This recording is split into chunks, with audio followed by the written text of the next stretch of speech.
nazo zile fridge ndogo na yani things for their dorms. So hiyo pesa, so mimi sijui nilienda kwa pads. Mimi aliniambia yote ilienda kwa wasichana kuingia shule. Yeah, ni kwa watu walikuwa wanauliza ile 1 million ya Roso, mmesikia where it was channeled to. Alafu ndio nimekumbuka, unajua ile Lioness ule Saidu alikuwa preacher, alikuja akasema kuna time nyingine alimvisit like alimuita akamwambia kuja.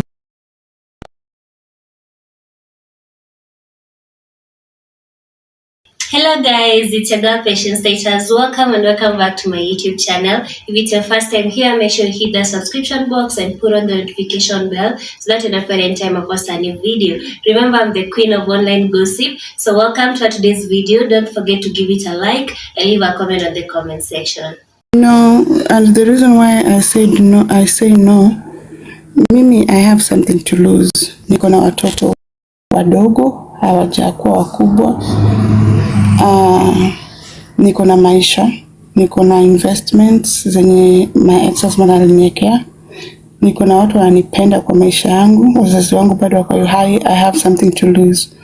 Mtu mwenye anakuja anawaambia live yeye ni mchawi, nitamleta kwa maisha yangu nitafuta nini?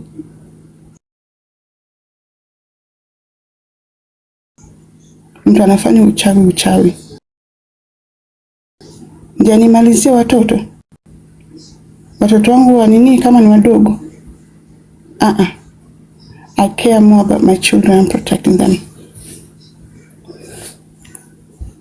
Na sasa from the point like you started to a sister your time when ulisema they wanted to actually move the wamamas wale ulisema, and this was somebody that you totally didn't know, but you decided to help. What actually made you lend that helping hand to her? Si mulisikia recording ya nani? Mulisikia recording ya Lioness Pet akisema kulikuwa na group Facebook ya wanawake wajaluo inaitwa Mond Lolwe. So I knew her first through those Luo groups. Mjole kuna mtu alafu ile wakati alifanyanga My Dress My Choice, I think she was a lot of posts zake zilikuanga nini, zilikuwa Facebook. Oh, by the way, she said that mimi ni nurse mjinga juu nili question if a scan was done. What I questioned was the timeline of the scan. Kama ilifanywa before mtoto msichana ndio ushago, kama ilifanywa saa ngapi? That's one thing I questioned. Another thing she said, and she twisted at mimi nilisema alienda na masheti hospitali. You guys are here, semeni kama nadanganya. Nilisema alikuwa na masheti wakati wa My Dress My Choice, alipigwa picha akiwa kwa gate, mguu mmoja iko nje ya gate, mwingine iko ndani. Hiyo alipigwa picha. Alafu wakati alikuja America walikuwa wanapiga nao sana mama wajaluo, mara kadhaa alikuja live kama ameshika masheti. Sikusema alikuwa anakimbia na hospitali. Yani she has a way of twisting things to make them seem a certain way. Was she jealous of me sending big lions? Yes, she was. And this is why. She was always, oh my God, your relationship has really quite yake. Ama enda alikuwa perfect with your relationship.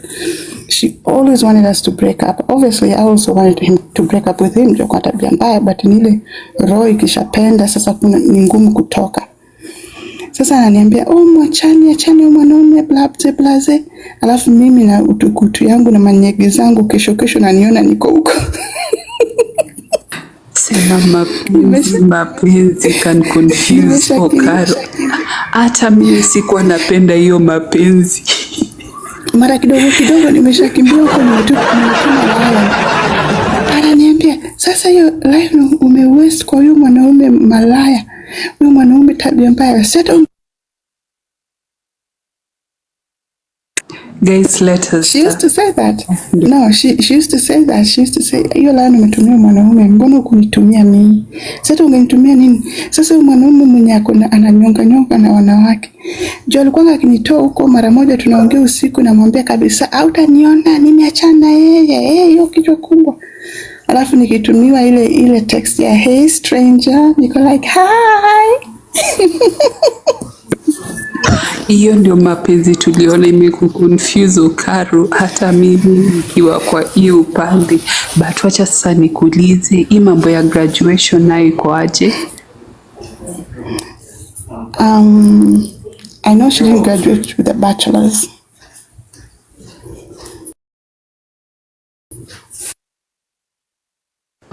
You're like her, yeye, the graduation that we were told ile last time, you remember? Akapiga photos,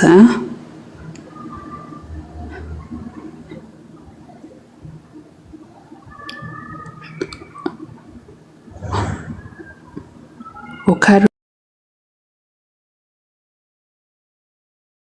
Then at the same time, huku kuna kitu inaitwa concurrent program, which means you can graduate with your community college 2 year while at the same time you are doing your bachelor's. No, where? She does not have a bachelor's. Keep going.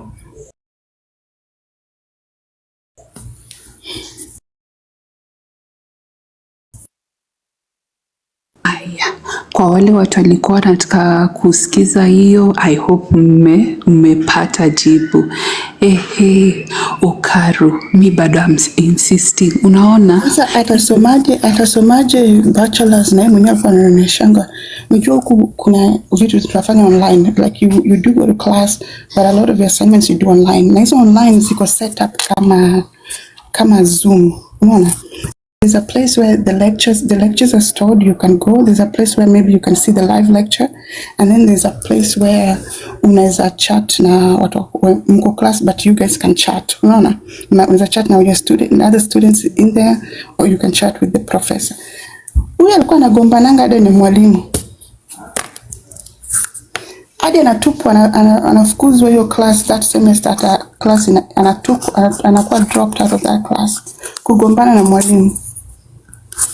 Sasa angegraduate aje na kila na ndio know it all, na hiyo know it all inaudhi wazungu, wanamtupa nje. Alafu hii mambo ya to do with mambo ya form 4, because we've had a lot of people saying that hakumaliza form 4. Is it true ama it's just people speculating? Someone who told me that is someone credible, that has everything he has ever told me checks out.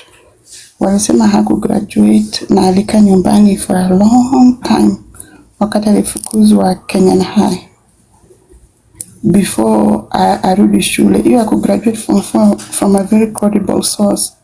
Nadhani alikuja huku akafanya GED.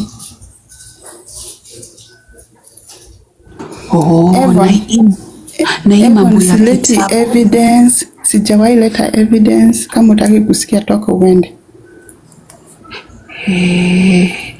Saizi unajua watu ni wabaya na mambo za evidence everywhere.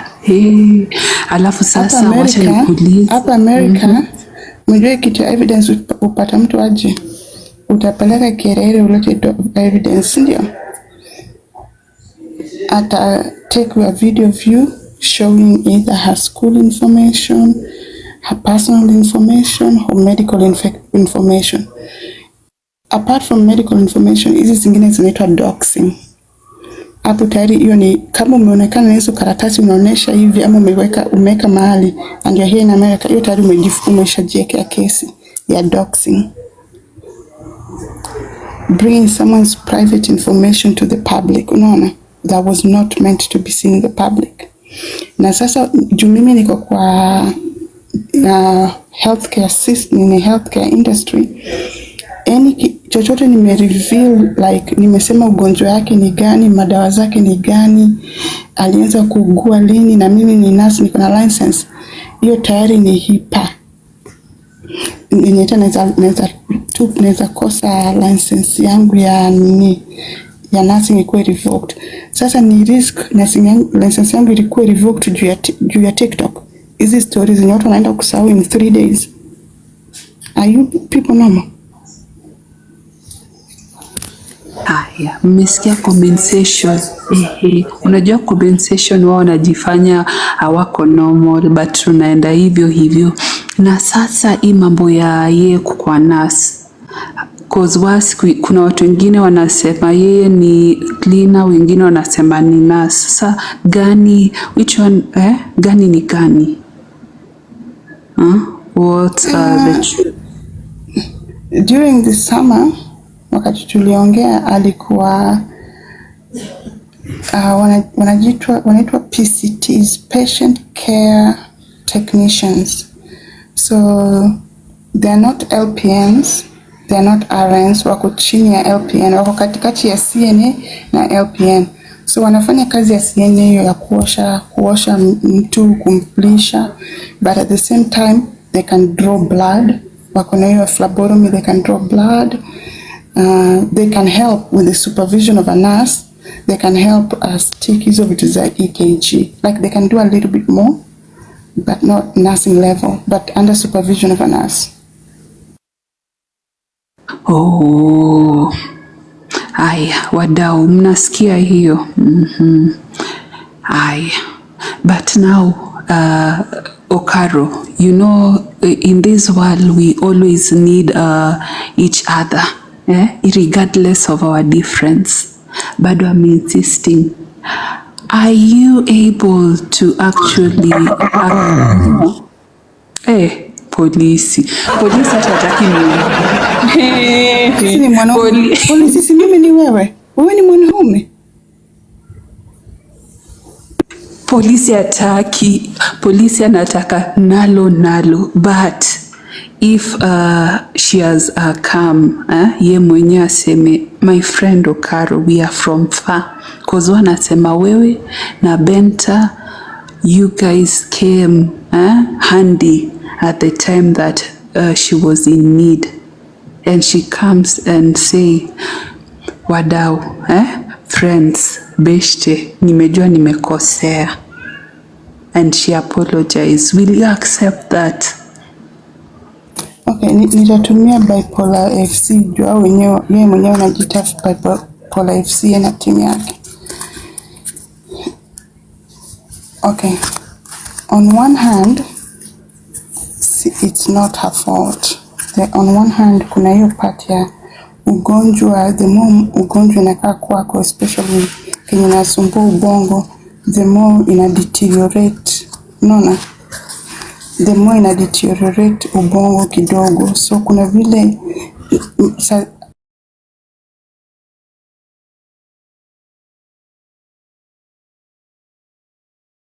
one disorders, wewe kama mwenyewe unachukua, ni kama tu diabetes, you have to make sure you take charge, you go to your therapist, you go to your doctor on time, you communicate with your care team. So you're also somehow responsible on what's going on. But you cannot also control how the things advance. So some parts of it, naonanga hizi shida, hata nikuwa nilinyamazia for long. Naonanga hizi shida mostly maybe ni hiyo progression ya ugonjwa unaojiita bipolar FC. But there's places she can help. Akienda therapy and disrespectful person. I don't like disrespectful people. And that's the one reason why I will never put her back in my life. Like I told you, I have things to lose. And don't you think like when she's isolated too, maybe she might go back to where she was? Because when you know, she won't be isolated. She's manipulated. She knows how to get away.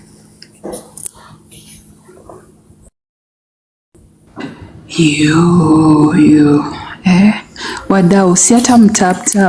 Guys, let's tap too and use the share arrow to tell a friend to tell a friend.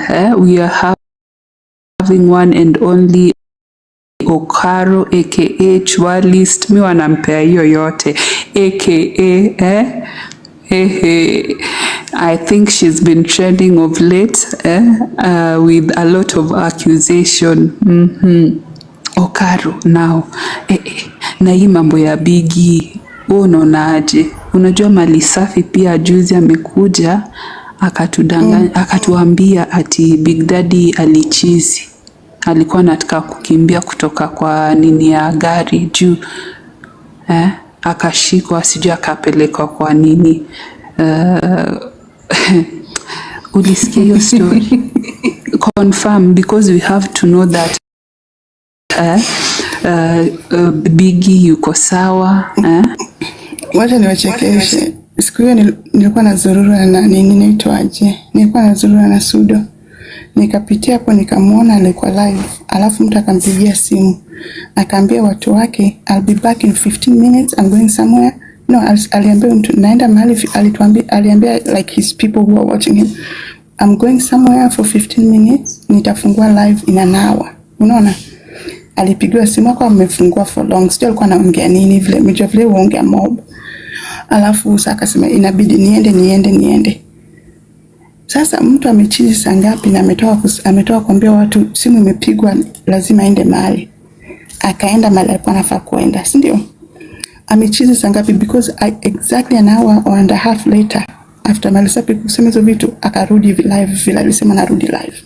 Sasa alichizi saa ngapi na alikuwa live? To be honest, madness borders genius. Diana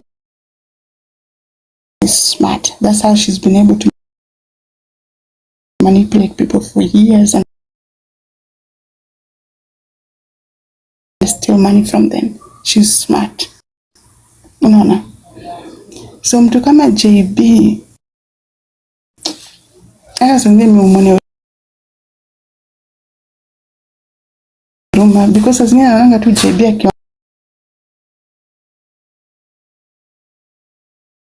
akiongea alafu naona tu sura ya Diana nasema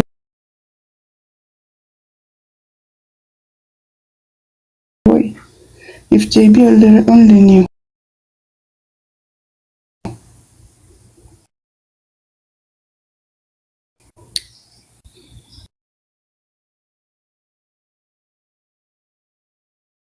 Yani by when she came Maju,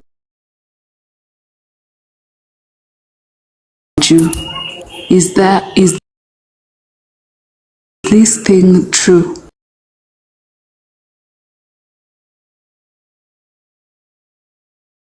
Come you tap and share. Mnanipeleka mbio.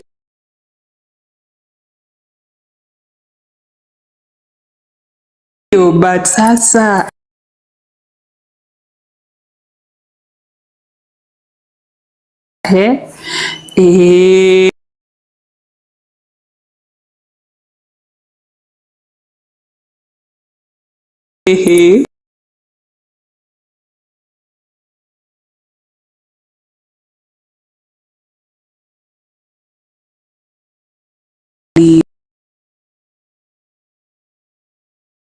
also alimu-accuse. Is that also true? Ama Okaro? No, si unaniuliza ile ya ule wanasemanga sijui baba ya mtu sijui alisingizia baba ya mtu. Yeah, according to what she's told me about the story, it's not true. So hakuna mtu yote alishikwa? I don't think so. According to what she told me, no.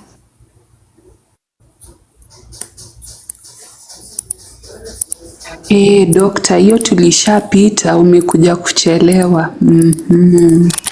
Na sasa we've always seen kama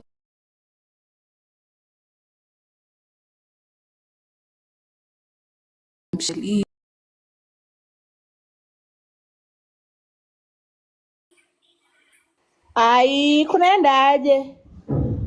In a very awkward Kidi, umekosa position. Let me just be Na honest with watafutia you chai guys. There's kwingine. a lot I Kuna know. mali nimetumwa. The only reason I'm talking now ni Oh, juzi ya kusema sijui niliabort watoto 5 na sivyo nilitumia kuma yake kwenda kudinywa nikaabort na kuma yake. That's what triggered me and pissed me Nilispray off. That's nini why I'm kamuze talking. nikasahau. But there's a lot of things I Nimejichoma. know. Nilispray Even TV her, where nikasahau. she's sitting right now, Kasahau nini? she Nini knows kamuze. I'm not saying Nimejichoma. 70% of things. And one of the reasons goes back to what I told you. I have a lot to lose. And I don't want Hi to put myself everyone. in a legal jeopardy. Hi, No, Benja uko aje? TikTok is not Niko worth me poa putting myself in mambo. a legal jeopardy. Uko fiti. Niko sawa. And Huyo ni TWD anasema ati underestimate Wakala at your own risk. Wewe usinifungulie investigation YouTube wewe. and now Okaro hizi vita zote and the way you came out supporting pia at some point, and hizi mambo za cases zile zilikuwa zinasemwa ziko Kenya, did you also finance them or? No, because to be honest with you, I don't understand Kenyan legal system. I left Kenya very young. I've been in this country for 23 years. So I don't understand Kenyan legal system. I don't understand the immigration system, even here in America. So no, I was not involved in that. Yeah, and now with the book that she actually said alikuwa anataka kupublish, do you know anything in regards to that? Hiyo kitabu imekuwa ikipublishiwa for 20 years.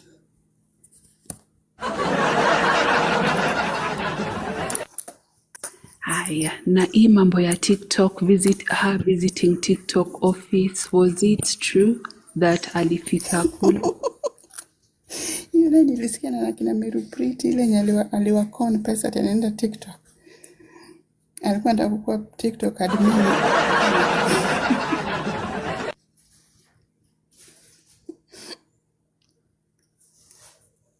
But alifika huko kwa destination ama kufika? That's the main question. Sijui, nilisikia tu wakati ile maneno ya pesa ya nani. Pesa ya kwenda California. So, I've just remembered, was also Anne Ayeko supporting ama Meru Priti in terms of finances ama? Sasa wenyewe walisema kuna pesa walimpatia but arudishangi. Well, now if you look keenly, now since you've interacted with her, do you believe that she's able to con people? She's very smart. I keep telling you that, guys, that don't let the madness fool you. She's crazy. Ni crazy. She needs to be locked up by a facility, a madness. But she's also smart.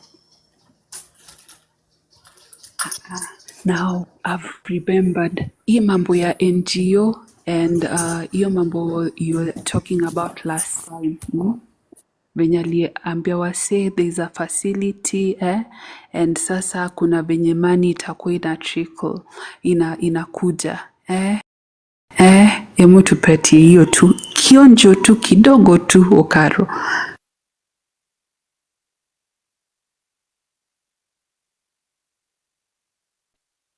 Yo Okaro No. Okay, niko na patient mmoja, nipatieni 5 minutes. Tap, mpatie 5 minutes.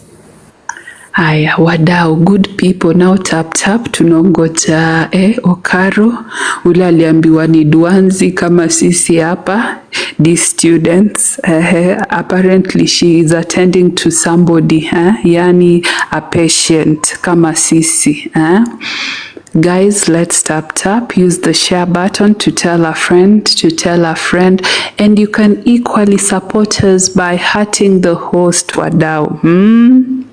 Yeah, and if there is any question that you feel that we need to ask Okaro that we have forgotten, please just andika pale, because I feel like Okaro is a very busy lady.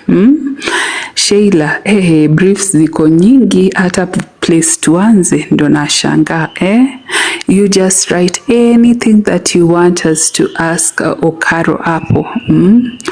Guys, let's tap to tap. Sasa tena hii ni gani naona hapo?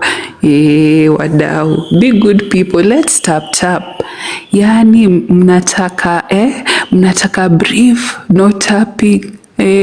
Hata hat me the host watu moja. You know she's coming na hiyo mambo ya NGO na hiyo mambo ya alafu wewe nasimiu wewe, nimeona ukitusiana mahali we tembeza kiatu. Unajua JT, I find so Nasimiu ni the so just ignore. Unajua Nasimiu, in fact you are a minister. Ministers don't do that. Nasimiu, have some manners.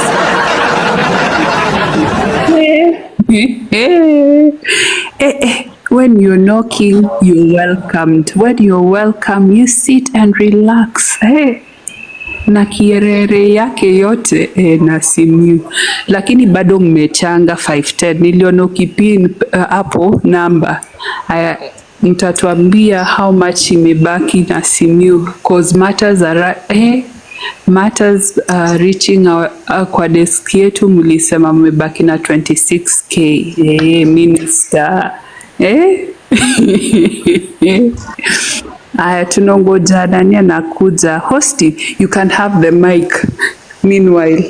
Polisi wa Burubura naomba mic. Polisi karibu.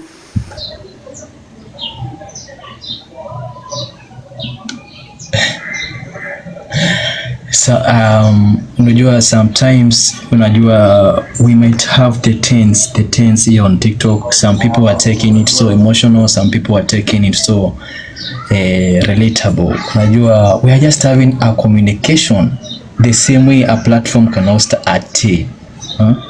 Unajua kuna kitu moja watu pia hawasomi. People they think that we are fighting wars ama we are having beefs. We are not here for beefs. We are not here to fight people's vita za watu. Unaona, it's so sad that people cannot even have that concept.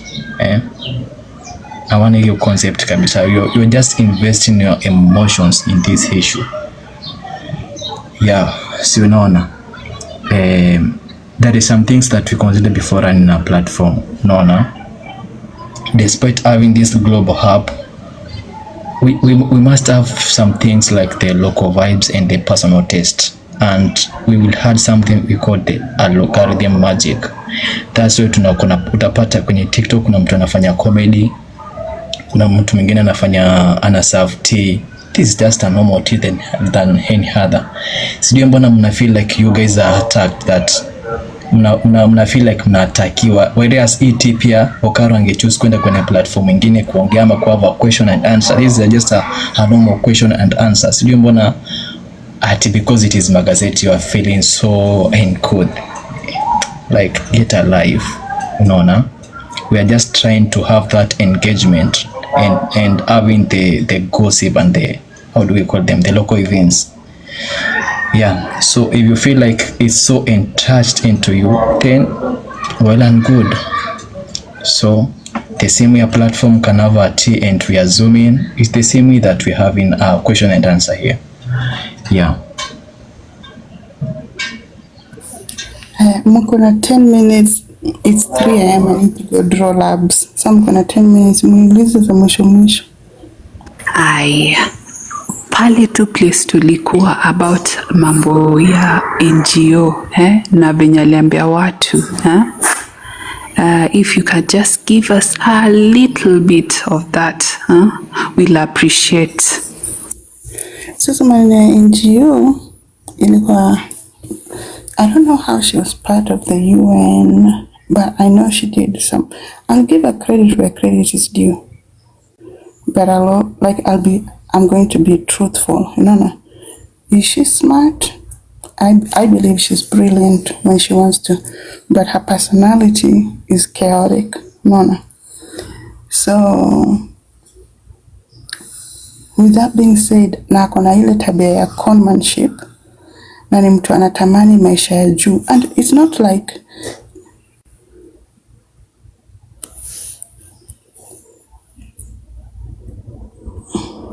poleni, si ati nini. Evon inasemanga truth is relative, not relevant, relative. Nini,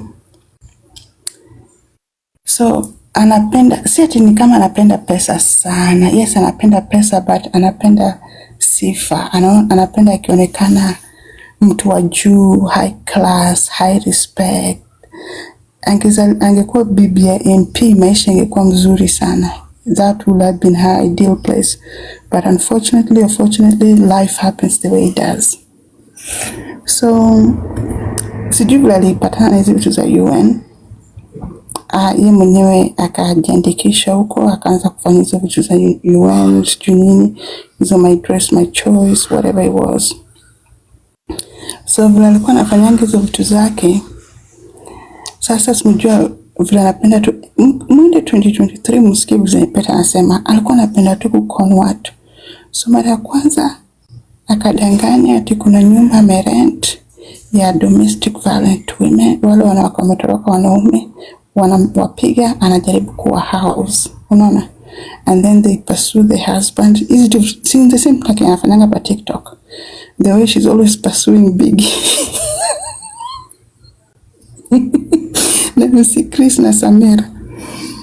So hiyo ndio ilikuwa ya kwanza. Wanawake wakaanza kupatiana pesa, kudonate manguo, kudonate nini, lakini pesa ilikuwa ndani kwa mfuko. Aya, ingine akasema watu wa UN wamepata huku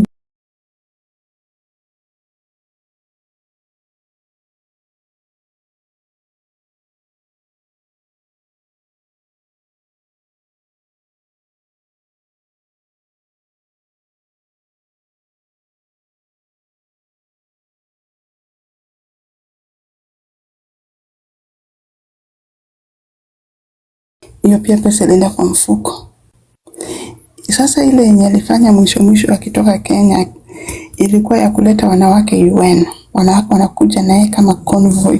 Unaona vile juzi anaenda kusalimia Milima Bona na convoy yake. Sasa pia yeye alikuwa anakuja na convoy. Wapi? Watu walitoa pesa chance ya kukuja Amerika. Hiyo ilienda kwa mfuko. Si hao wanawake walikuwa wanataka kuoa mwanamke. Si hao wanawake walikuwa It was bad.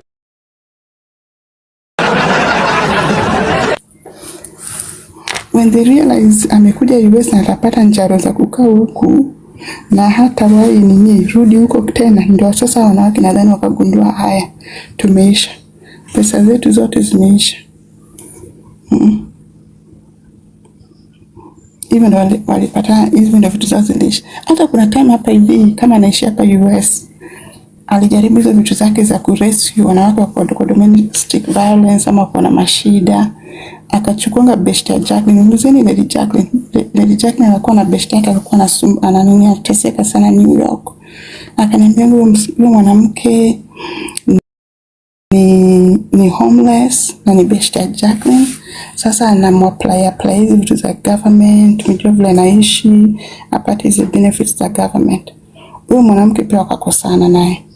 Akachukua msichana mwingine tena Facebook. Toroka. Akachukua at first before achukua na kwa vile alichukua mwanamke mwingine hapo, akamtafutia mtu wa kumuoa, kumsaidia na makaratasi. Sijui mwanamke alimtoa wapi. Huyo mwanamke akawaachia nyumba yake yenye alipewa na government ya kwanza, akawaachia. Akafanyia some application, nadhani wakamlipa kitu kidogo, akawaachia hiyo nyumba. Huyo pia walikosana. Sasa kitu ilikuwa funny. Hao wanawake wenye alikuwa anajaribu kukaa nao Pennsylvania wakimtoroka, Yes, it's illegal. Wakimtoroka wote wanaenda kuishi kwa ile apartment yake nyelechea bibi na bwana wenye ali hook up. Alafu tena yeye ndiye amewa hook up, akawafanyia ukora, akapata makaratasi. Alafu ndio wamekosana na wameanza kuishi na hao wengine. Sasa tena yeye ndiye anataka kuwapeleka kwa polisi, kwa government awashtakia tu wanafanya immigration fraud. Hata mimi nimejionea, lakini I need therapy. I need therapy. Tell Diana Okello she owes me therapy. Hey. Na sasa tunakumbuka hiyo mambo ya pads pia, ile wanasema she does. Is it true? Anatumana zinapelekwa huko wake hapa Kenya. Hiyo ndio aliambia Roso, si ndio? No. The second time alikuja kuniitisha kuniomba 400 yenye I usually just know in my head that hiyo pesa irudishwe, najuanga tu hiyo ni pesa ya msaada, nimeshaenda hivyo. The second time she came to ask me for another 400, nikamuuliza ya Wanyathiwa Nyarwa msichana wetu, na si huyu Mwarabu ametoka kukupatia 9,000 US dollars inafika 1 million. Kwani imeendaje? Uliacha hiyo pesa yote Kenya? Akaniambia no, hiyo pesa yote wasichana wangu walikuwa wanaingia shule, government hawakupewa scholarship ya housing, walipewa tu scholarship ya tuition. So nimewanunulia nazo zile fridge ndogo na yani things for their dorms. So hiyo pesa, so mimi sijui ilienda kwa pads. Mimi aliniambia yote ilienda kwa wasichana kuingia shule. Yeah, ni kwa watu walikuwa wanauliza ile 1 million ya Roso, mmesikia where it was channeled to. Alafu ndio nimekumbuka, unajua ile Lioness ule Saidu alikuwa preacher, alikuja akasema kuna time nyingine alimvisit like alimuita akamwambia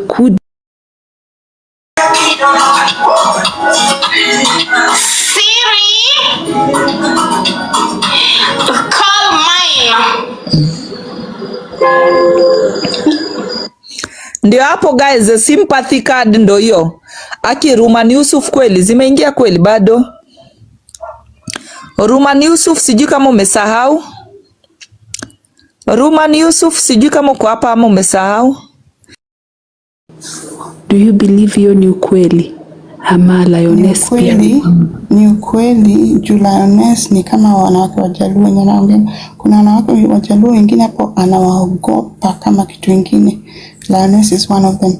Lioness anamjua kama chupi ile amevaa. Lioness anamjua ni wetu sasa. Lioness ameshika Yesu. Lioness akiachilia tu Yesu kidogo, unaweza pata story kama mshangae. Na sasa pia Lioness, the same Lioness alisema alitumwa na akatumwa some of mambo to do with drugs. Ni ukweli inaweza kwa alitumwa madawa pia zitokee? Ikifika kwa Lioness, hiyo naweza hata soma kotini niseme, judge, I do believe this woman is saying the truth and the whole truth based on what she knows. Hiyo naweza Lioness anamjua vile Lioness anajua chupa amevaa saizi ni kala gani, ndio vile anamjua. Sasa nimekumbuka tena ingine. Hii kesi ya Boscan ilifika wapi? Sisi mlikuwa marafiki, alikuwa na kupatia hata update. Mjua kesi ya Boscan angeweza kunipatia update juu nilikuwa na msengenya na Boscan, akajua Boscan mdomo refu wewe na kusengenya vitu alafu nakuja kutokana nazo. Anyway, so she knew I was kind of close with Boscan. So she wouldn't tell me too much about that. Unajua nani ni mtu wa kumwaga chai mzuri, but jua au nani maadui hata sijui ni kama waliandikishana binguni. Haya, ndo nimekumbuka hizi cases tulikuwa nazo hapa Kenya, bado tunarudi kwa hizi case. Who was actually financing? Who was financing? Kulikuwa na hiyo lazima ulipe something. Hapo anafanya na pro bono. No, she was not working with pro bono. Alikuwa ako na lawyer wa kulipa 100k. And where were the funds coming from? So that's why she was always short on funds to pay her bills, because that's one thing with her. She was always TikTok. What anikwambie, TikTok consumes 80% of her time, of her mind space, of her heart, because it's only in TikTok where she still gets that importance. Unaona?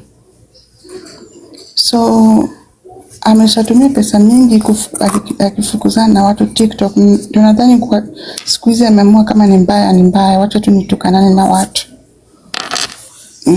Sasa ndio amefika tu kwa kutukanana na uchawi, because it's alafu hizo kesi yake waziishi. Unajua kwa nini waziishi? Ndio wanakosana hadi na lawyer. Sasa umelipa mtu 100,000 Kenya shillings na unataka kumdirect, na ndio professional.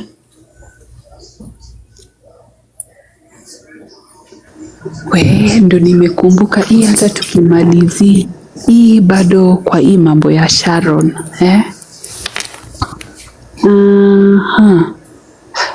mbona right now unawaona wako together, like now she can accommodate Lady Jacqueline aka Scholar kwa hii mambo ya Sharon. That's what I wanted to tell you guys. You people are not seeing something here. Yes, maybe Lady Jacqueline wants some form of, I don't think Lady Jacqueline wants friendship. Lady Jacqueline is playing chess, yeye na Nyako. There's nobody Lady Jacqueline is obsessed with than Nyako, si ndio? Sasa mimi mpenzi wote tunafanya nini hapa wewe mimi? Hi Peter Kioi. So, nilikuwa nimekumisi wakati tulikosana Peter. Anyway, Mungu ndio baba.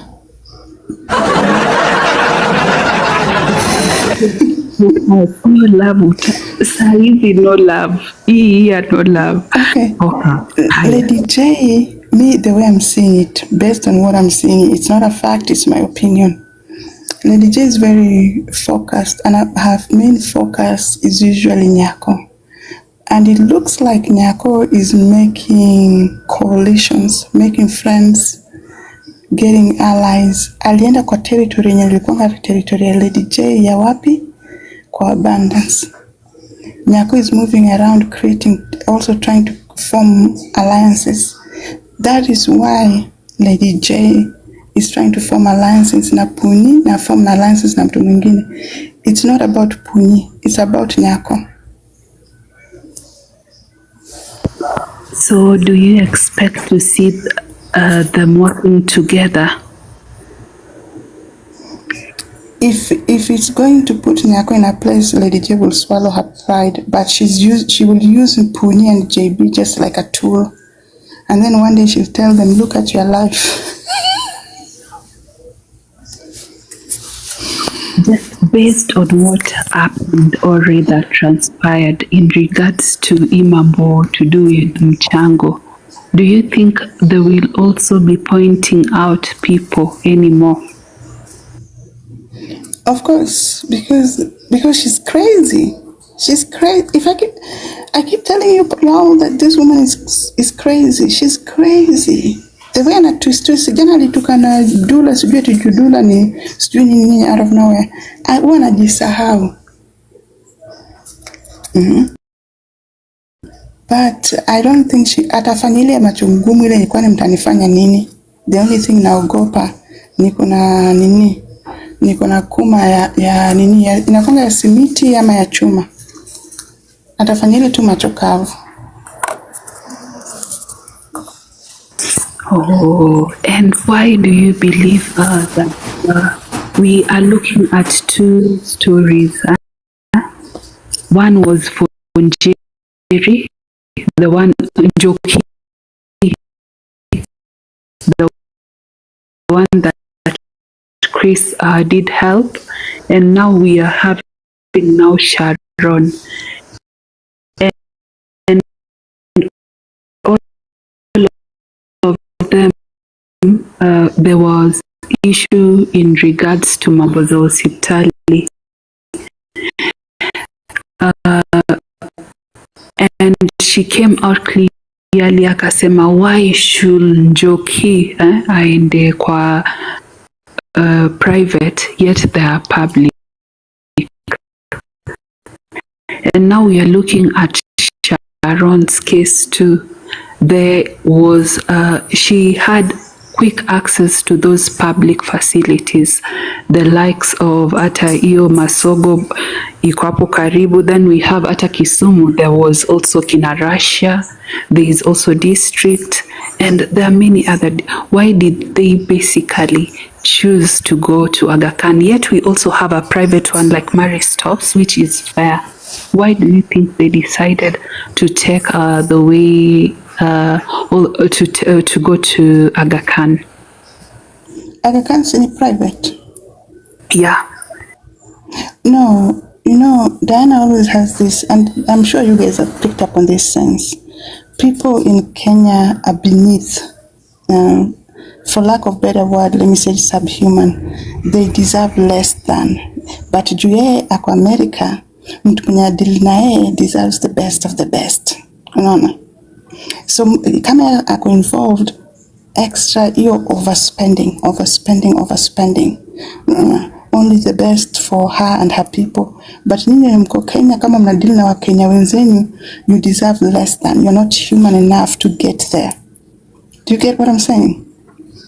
Ndio kwa maana alikuwa anaona huyo Njeri sijui nani ni kama ako huku chini, apewe tu kitu ya huku chini. Huyo ni maskini tayari, maskini mjinga mwenye amebakwa malaya, apewe tu ya huku chini.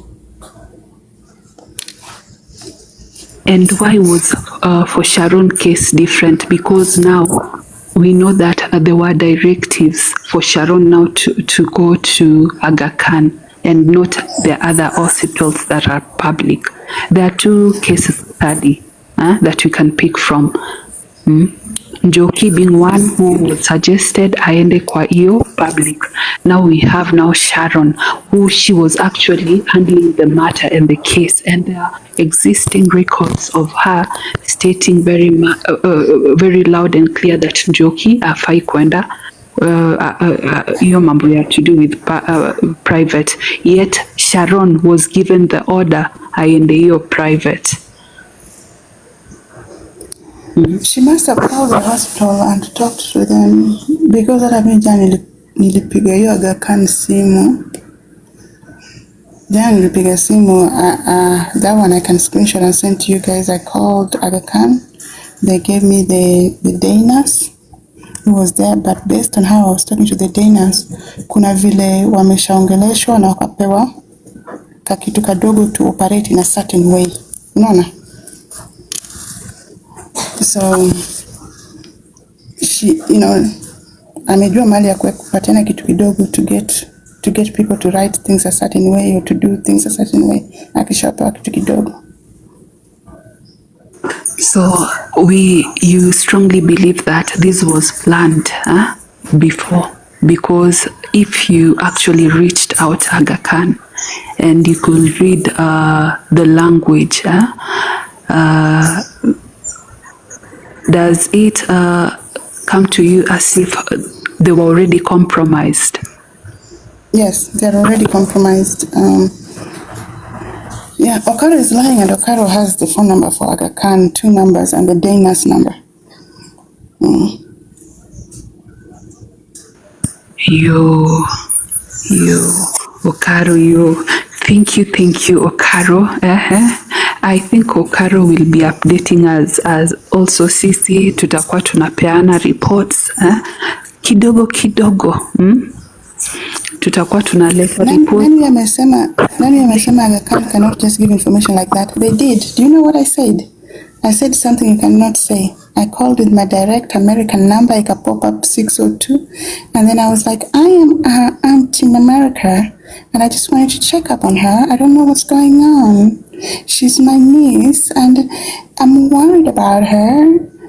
I don't know, are you guys taking care of her in the quality she needs? Does she need extra something so I can have it sent over?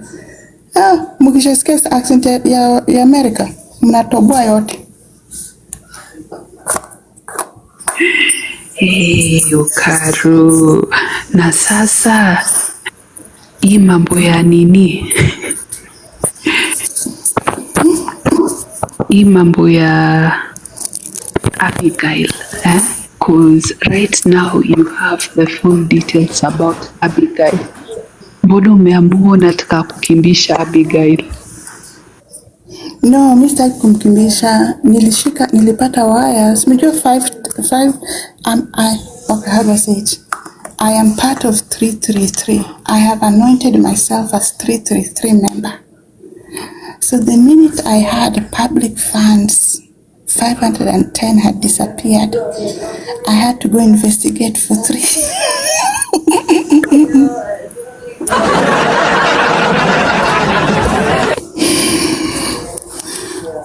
I had to go investigate for 333. So who had the money? See, Abigail had the money. So now, see, one thing, you don't go directly asking about money. You need to know the character and the disposition of the person doing what they're doing. You have to be interested in the person first to get information. But ukienda tu directly unauliza ile kenye unataka, ni kama tu chali kukuja kuambia nipatie kuma. Unaona? Lakini akikuja kuuliza umeenda shule gani? What do you do? What are your interests? What are your favorite colors? Utajua more. So really ndio nikapata anaishi Utawala karibu na Quickmart. Boyfriend wake hapa. The reason she's friends with Diana is so that Diana can keep an eye on her man mwenye ametoka Busia, to know if he's cheating or not, to keep tabs on him. But ubaya, huyu mwanaume wa Busia ako na bibi ako Sierra Leone, she's a baker.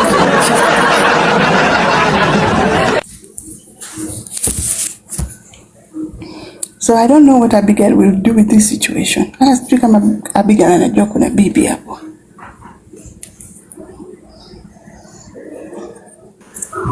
Lakini kenye niliambiwa pia Abigail ni mkora, anajulikana like akona mkono ya, when she sees things disappear around her, let's just say like that, she's a magician. She can make things that were not bolted down disappear in a way.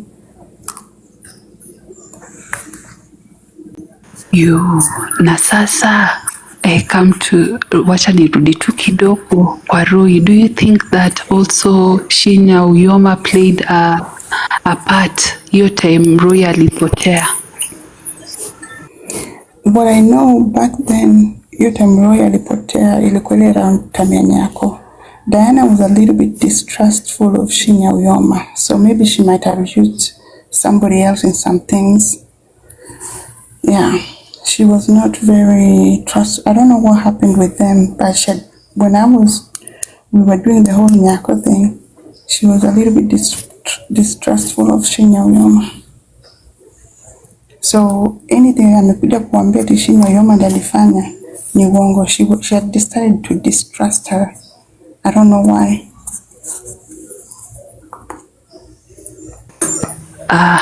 Could it be as a result of you maybe communicating with she? How would I communicate with her? I didn't even have a number. The most I used to do was just talk to her. Kama alikuwa moderator na nisalimia hapo kwa nini. So baadaye ndio Diana akanini. No, baadaye hata hivi vitu za Nyako zimeisha, ndio kuna siku tu alikuwa kwa comment section. Akaniambia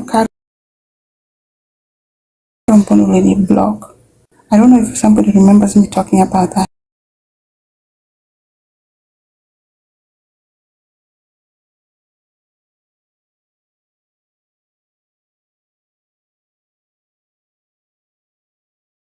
Become blog. Then we just started talking like maybe a month ago on my inbox, and then I was like, hey, by the way, it's kind of tiresome communicating through TikTok. Here is my phone number. It's easier with WhatsApp.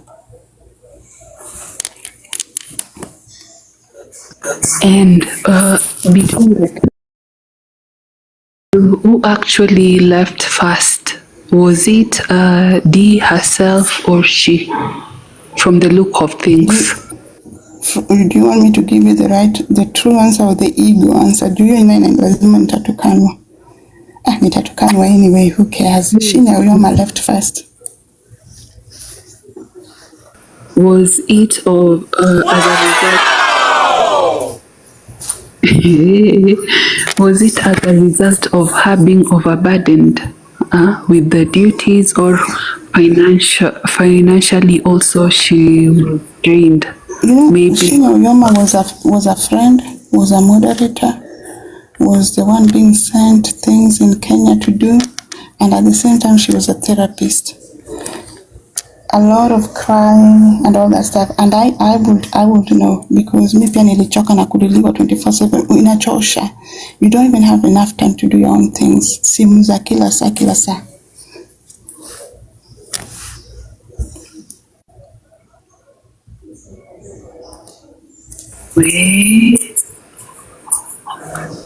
all is fair in love and war. Wadau, it's purely Q&A, and we were joined with our one and only Okaro, yani the chwalist mwenyewe aka that's my AKA Fietu, AKA Dwanzi. Dwanzi, AKA attention seeker, AKA husband snatcher. Hapo kwa husband snatcher nasikianga tu ukitusiwa, who did you snatch now? Sasa nilisnatch alafu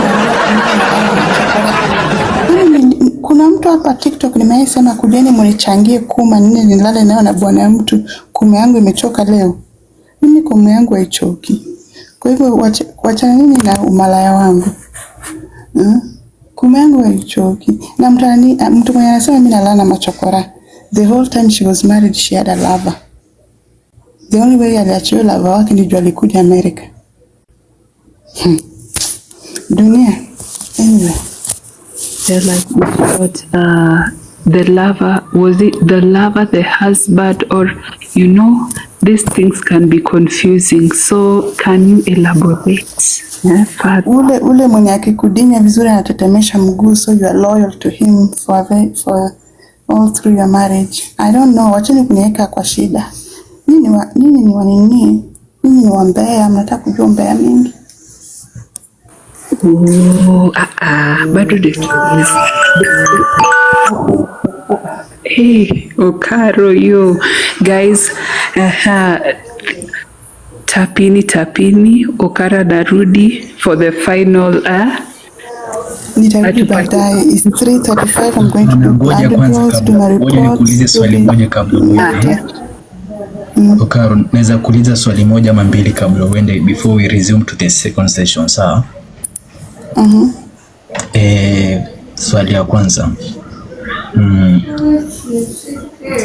Kwa nini your ex friend Diana Rose hates Meru Preti? Mbona namtukia hivyo?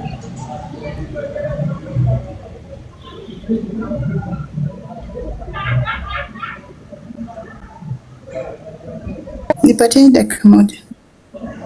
Sawa. Tapuru guys, na kama kuna swali unaweza tuma hapo. We are just having a general Q&A.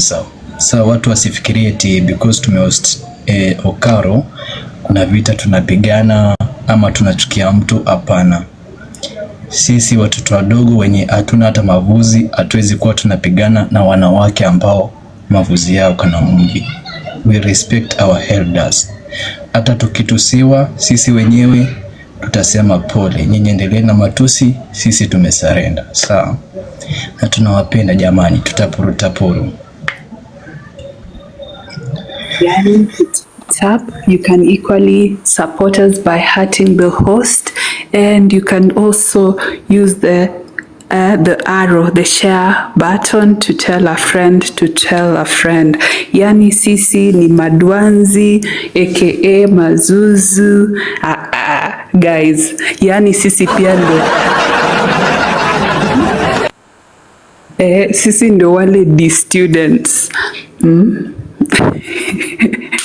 Guys, if you have any pressing issue, any question that we might have missed out or we might have left out, kindly you can send hapo, cause dakika na masaa zinasonga na also we have Okaro ule, she is on the run or rather the move yani ako karibu kutoka na tunaongoja tupatie the parting shot akimaliza na hiyo swali ya ati ni nani, nipandishe nani, Jonathan, Winnie, yo Jonathan Sidemona.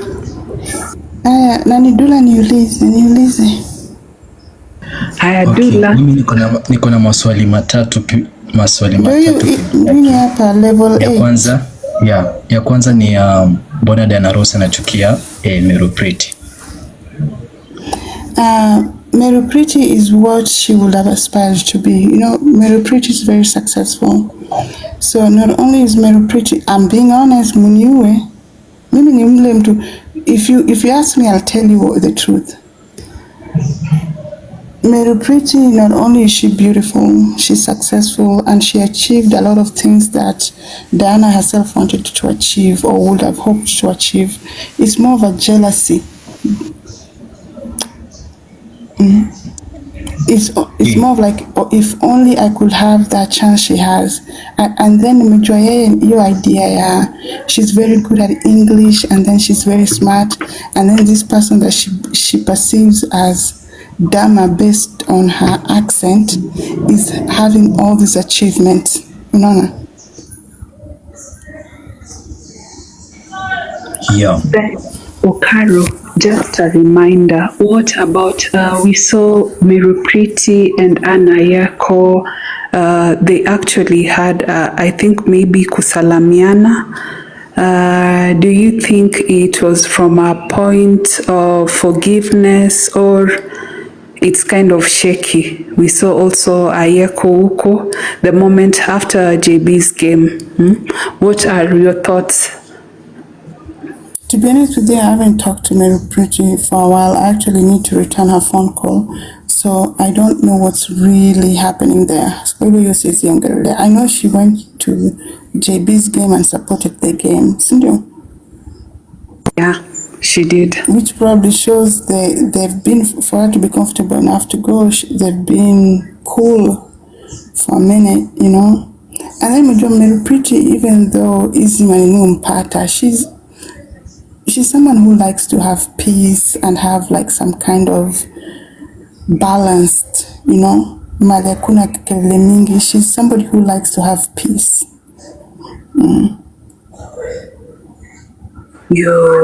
Swali ya pili, JT kidogo, nimalizia alafu nikupe Mike mwendelee. There is a time that I was in Kisumu and nilitumiwa watu wa Kanju. Wakanipitisha kwa msitu. Maybe were you part of that game? No, when was it? The time there was a lounge ile zile stuff za ombewa. No, mimi unajua the only time I got involved ni wakati wake wa Nyako, and the only reason I got involved in Nyako, kuna siku Nyako, I remember very clearly that morning was game ya Omote, and Omote had been very generous with a lot of people and even supported a lot of people's projects. I don't know if he still does it now. And for the longest time, we had all campaigned for that game. Then the day of the game, Nyako akaenda akaanza kuambia watu wake, like she was trying to tell them not to go, like if you're Google, if you like me, don't go, sijui nini, mejuaga na kuanga. Na mimi nikaenda, nilikuwa kwa kina, that time nilikuwa kwa kina Mwakio, ilikuwa Tifi. Nikaambia, why would she tell them to boycott the game last minute? Nyako alikuwa na raincoat ya yellow, na ako kwa ile tuktuk yake na ile iko na stripe ya white and red.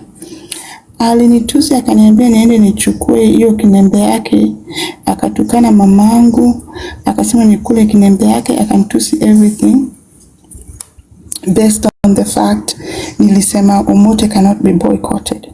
Anyway, Omote's game was good, but the fact that she attacked me out of nowhere, I remember I was at TV and I said very clearly that for this attack that you've done, I am with you. Mimi na wewe. Kwanza ilikuwa April 11th. I remember. From April 11th until December 31st, 2024. Any day I wake up and I want to start bothering your peace, I will do it. So hata pia wewe ujue when mtu akikukosesha amani just because they're feeling like a spoiled brat. Wakati, I think by December 30th was the last time I ever attacked Nyako because I fulfilled my promise. Why would I make a promise to myself and then break it? Sintaka mjinga kushinda. Tayari mimi ni duanzi, sasa nataka kuwa duanzule. So my promise to myself was fulfilled and I made the promise loud enough. The promise to her was fulfilled. Now I'm no longer interested. So ikifika kwa Jacqueline na nani, that is a private war between Jacqueline and Kapunye. Okay, hiyo umenipeleka kwenye swali lingine. Next, maybe this is my last question because we have been having the series of events on TikTok. You have ever been a supporter to Nyako, you have ever been a supporter to Diana. Wakati Nyako alikuwa na changa, people were calling out for that accountability, hiyo issue, si ndio? Na walikuwa nasema maybe hii pesa haipaswi kupitia kwa mrengo. We can see that the same avenue is the same thing that the other person is using. Maybe what are your sentiments about that? You know, I have never been interested in vitu za mchango positively, like in actually discourage watu because I always feel like it's their money. And then I remember in 2023, 2024, tumepigana na Google sana juu niliiba baba yao. Sasa juu niliiba baba yao, Google kwa nipenda. So mimi nilikuwa nifurahishanga Google akiibiwa pesa. Na cheka. Nasema iba kabisa. So I've never had I've never had too much interest with the money thing. Okay, thank you, Lo. So the last one, let's talk of Rachel Tuma and the issue about Bear Rachel call. Tuma. Kinembe came out in March. Acha tuachie hapo hiyo kitu, tuachie hapo kwanza. Let's talk about the issue of Rachel Tuma. And I'm a person who believes in evidence, right?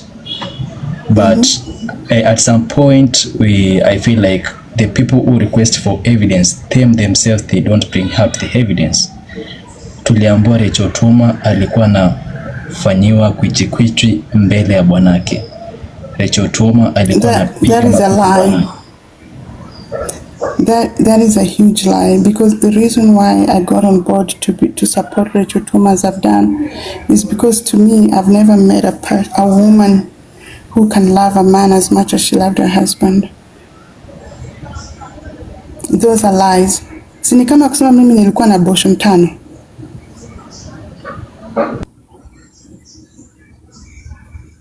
Yeah.